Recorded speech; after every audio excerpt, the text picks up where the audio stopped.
ఓం నమో వెంకటేశాయ. నా పేరు ప్రసన్న. ఈరోజైతే 7 శనివారాల వ్రతం లాస్ట్ వారం అన్నమాట.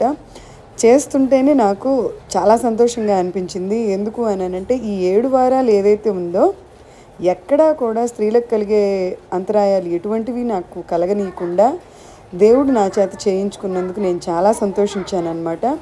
నేనైతే ఇవాళ ప్రసాదంగా పొంగల్ పెట్టుకున్నాను. అలాగే నువ్వుల ఉండలు కూడా 7 చేసి పెట్టానన్నమాట. లాస్ట్ వారం ఇంత సక్సెస్ఫుల్గా అయినందుకు దేవుడి ఆశీస్సులన్నీ కూడా మా ఫ్యామిలీతో పాటు మీ ఫ్యామిలీస్కి కూడా ఉండాలి అని చెప్పేసి కోరుకుంటున్నాను. ఓకే, 7 శనివారాల వ్రతం అయిపోయింది కాబట్టి దీని తర్వాత నెక్స్ట్ 1 వీక్లో నేను తిరుపతి వెళ్తాను అనమాట. తిరుపతి వెళ్ళినప్పుడు అక్కడ చాలా రూల్స్ మారిపోయి ఉంటాయి. ఎందుకనంటే ఒకసారి వెళ్తే ఇంకొకసారి అవే రూల్స్ ఫాలో అవ్వరు కాబట్టి అక్కడికి వెళ్ళిన తర్వాత అక్కడ సిచ్యువేషన్ ఎలా ఉందో, అక్కడ దర్శనం ఎలా అయిందో మీకు నేను అప్డేట్ ఇస్తుంటాను. గోవిందా అని చెప్పి కామెంట్ చేయండి, లైక్ చేయండి, షేర్ చేయండి.